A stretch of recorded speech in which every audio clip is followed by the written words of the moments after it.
to the Truth in My Days podcast, where we defend the Word of God against the challenges of men. Hi, I'm Dana Torts, and welcome to another episode of the Truth in My Days radio program.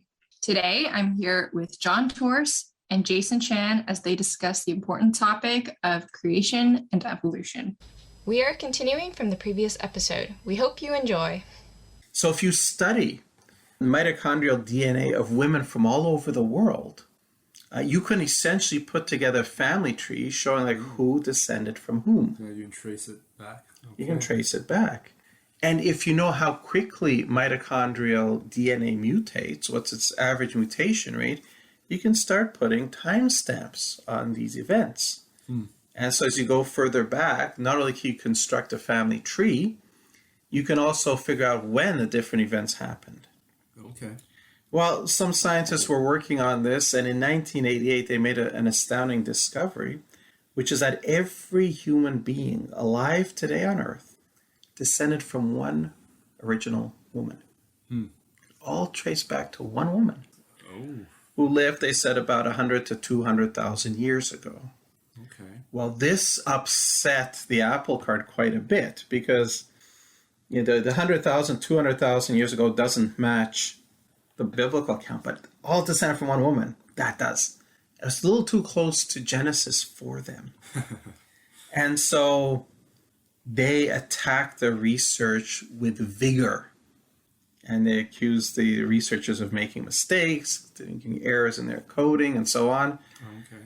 And so the researchers went back through all the work, and they found a few little bugs here and there. They fixed them, and they ran it again, and it's still showing the same thing. And so eventually, the griping had to stop. They had to accept this, and it's now become orthodoxy among even evolutionists. Okay? Genetic studies reveal that an African woman of 200,000 years ago was our common ancestor. You see that in journals like Science. So that's not controversial anymore. Okay. Still, it's too close to Genesis for them. We might say it's too far from Genesis for us because Eve didn't live 200,000 years ago. Eve lived somewhere between 6,000 and 7,686 years ago. Right. Ooh, then the bombshell comes. And this was published in the journal Science. And Science is one of the top two most prestigious general purpose science magazines in the world. Yeah, it's American, with Nature. Along with Nature, the British one. Well, this article showed up in the January 2nd, 1998 issue of Science. The article was called Calibrating the Mitochondrial Clock. The subheading reads, mitochondrial DNA appears to mutate much faster than expected, prompting new DNA forensic procedures and raising troubling questions about the dating of evolutionary events. Now, you recall, as I said, you can put together a family tree and you can timestamp it if you know how fast the mitochondrial DNA mutates. So if it mutates faster than you thought, then all of those dates get drawn forward. Right. So what exactly is this troubling question about the dating of evolutionary events? Well, you go further in the article and you find this. They are most concerned about the effect of a faster mutation rate. Now, this mutation rate has been found by actual scientific research and experimentation. Right. Okay? So this is not like an idea or a theory. This is actual science. But it concerns them. Why? Well, for example, researchers have calculated that mitochondrial Eve, the woman whose mitochondrial DNA was ancestral to that in all living people, lived 100,000 to 200,000 years ago in Africa. Using the new clock, she would be a mere 6,000 years old. Wow. Okay, this is not Genesis. This is not the Bible. This is actual science, actual experimental science. This is not like cosmology where you do mathematical modeling. This is real science based on actual research work. And real science proves that all human beings alive today are descended from one original woman who lived about 6,000 years ago. Where have we heard that before? The Bible. In the Bible. Wow. This is a problem. Look at the next line in the article. Right. It says, no one thinks that's the case. Why not? I mean, if that's what the evidence shows, then you should then think that's the case. But they don't, because you got to hold on to evolution because you got to push out God.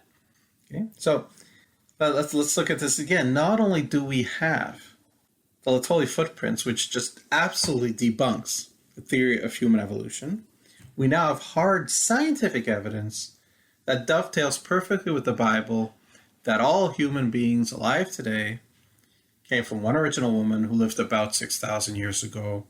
In other words, exactly what the Bible was telling us 3,400 years ago. Wow. Who was right all along? Well, so of course people don't want to talk about this.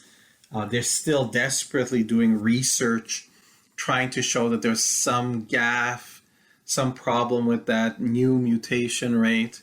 But last time I checked, they had not been able to overturn it.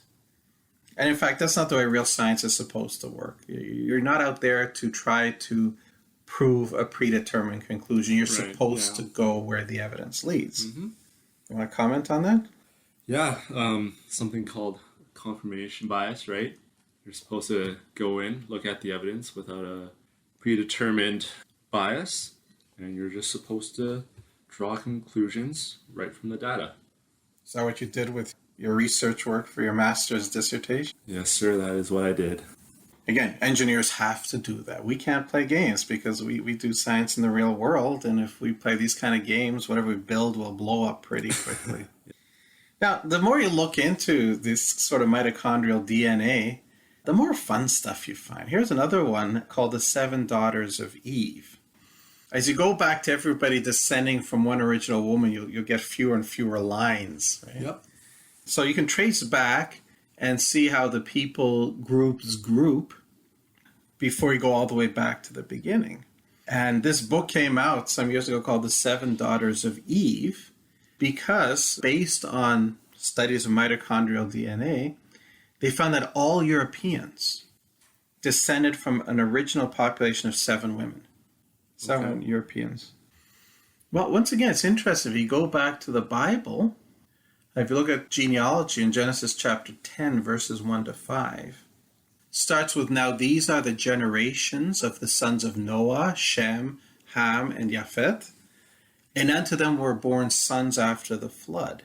Now, so Noah has these 3 sons, Shem, Ham, and Japheth, and it's generally understood that the Shem's descendants were the Jewish peoples and the Semitic peoples. That's where Semitic comes from. The descendants of Ham are the Africans. Okay. And the descendants of Japheth were the Europeans. Okay. And the reason you can tell these things is because the genealogy goes on to talk about the sons and where they went. And we can identify enough of the place names that we can figure out where these people are going. So we continue in Genesis chapter 10 at verse 2. The sons of Japheth, Gomer and Magog and Madai and Yavan and Tubal and Meshech and Tirash. And then it goes on to give the sons of Gomer, which is Ashkenaz and Rifat and Togarmah, the sons of Yavan, Elisha and Tarshish, Kittim and Todanim. By these were the isles of the Gentiles divided in their lands, everyone after his tongue, after their families, in their nations. As I said, we can identify some of these. Tarshish is Spain, for example. Okay. So Europe was settled by the sons of Japheth. Europe, all European women trace their descent to 7 original women. So assuming 1 wife per man, which was normative, how many sons did Japheth have? 1, 2, 3, 4, 5, 6, 7. 7. Yeah. So it looks like 7 men, each with a wife, settled Europe. There you go. The Europeans are all descended from 7 original women. Once again, it's there 3,500 years before science discovered it. Isn't that interesting? That's very cool. Right? So, when it comes to human ancestors, okay, we have no question. There's no such thing as human ancestors. The evidence very clearly disproves the idea. And the things you hear that may sound so persuasive, may sound convincing, understand that most of what they're telling you isn't even true. And remember that evolution, we've already shown, is scientifically impossible. And it should raise to the thinking man's mind, why, if this is true, do they have to keep lying? You don't have to lie to defend the truth, and yet they do. Now, I'm not saying that every scientist is deliberately lying. I don't think they are. Many of them just, this is what they're told, and they don't bother checking. Mm-hmm. Some of them might see a certain problem with something, but they figure, hey, those guys know better than I do. They must be right. Yeah. And of course, there's the pressure. If you want to keep your job, you need to go along with it. So, but as we've seen, the evidence tells you flat out, no such thing as human evolution. The scientific evidence backs up the idea or the story in Genesis. One man, about 6,000 years ago, the one woman. Now, that's the human fossils. There also, we're told that there are other fossils. We looked at them. We looked at the idea of transitional forms. Right. And what would make a genuine transitional form. Do you remember? It would have to have characteristics, some form of the not yet evolved form, and also have characteristics of the evolved form. So it can be like a 50-50 distribution or some kind of distribution. Yeah, exactly.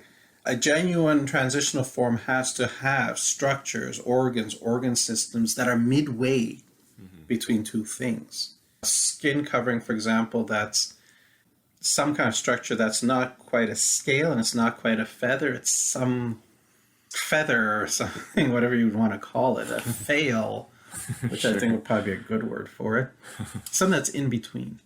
Now, we did mention that they do try to give you transitional forms. Again, we looked at things like Tiktaalik and Ambulocetus, the walking whale, and showed these are not transitional forms because they don't have intermediate structures, organ systems. Now, evolutionists in the old days, they used to push things like the Archaeopteryx, which we're told was an intermediate between birds and reptiles. And we looked at their claws to see they're bird-like, but look, they have claws and teeth, and birds don't. Modern birds don't, in fact, have teeth, but there are extinct species of birds that do have teeth, and they're fully bird. A bird called the hoatzin that does have claws in its young days. When you look, in fact, you re-examine, and they've re-examined these traits, characteristics of the Archaeopteryx, and all of them were, in fact, traits of birds. Thank you, everyone, for listening today. Unfortunately, we have run out of time, but please join us for the next part, same time and same place. If you enjoy our content and think this is important material, the best compliment you can pay is by sharing this with your friends and family. This helps us out a lot. Also, if you enjoyed today's program, please like, comment, share, and subscribe to this podcast. We would love to hear from you. Thank you for listening to the Truth in My Days podcast with John Torse. We would love to hear from you. Please feel free to share any questions or comments you may have. You can reach us on Facebook, Instagram, MeWe, and YouTube. Simply search Truth in My Days as one word. Again, Truth in My Days as one word, no spaces in between. And you can connect with us. You may also visit our website for more comprehensive material and to learn more about our ministry. Our website is truthinmydays.com. Thank you.